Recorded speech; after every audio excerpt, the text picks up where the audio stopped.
Hello and welcome to another edition of Real Talk. Well, it's good news all around. The stock markets, not just in Australia but internationally, are the strongest I've seen them in a long time. The US is up. The Japanese stock market is probably the strongest it's been in the last decade. And the Australian market has grown 7.4% year to date. 5.6% of the growth has been done in the last 4 weeks. So that's great. Inflation, unfortunately, is down, and that is why I believe the Reserve Bank will come out this afternoon with yet again another interest rate. We'll send out a separate update on that one.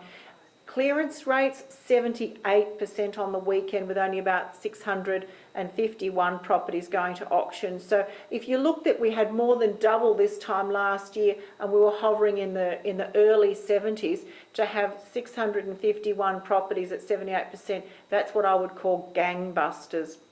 It'll hit 80% shortly, and it's not uncommon. I saw the same thing the last time we had an election.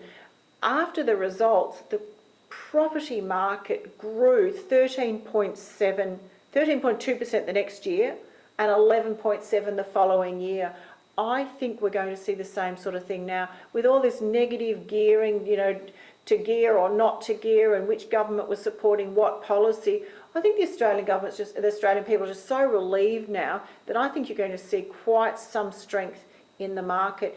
Speaking about strength and resilience, there was all this negative talk about the Asian investor and whether they would actually get local funding to settle their properties.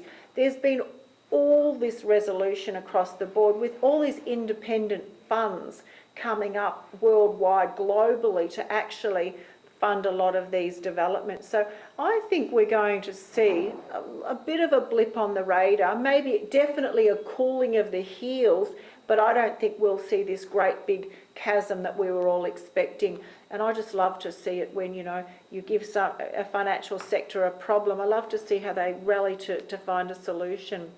It's exceedingly positive all round.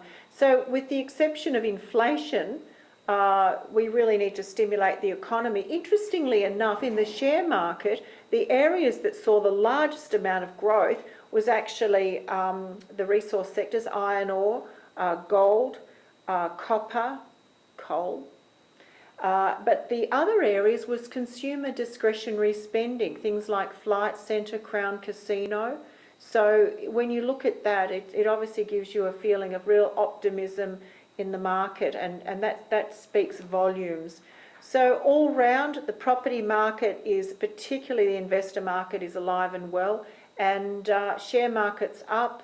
The bond market is up. So yeah, it's good news week once again. So I'll sign off on that, and thank you so much for listening.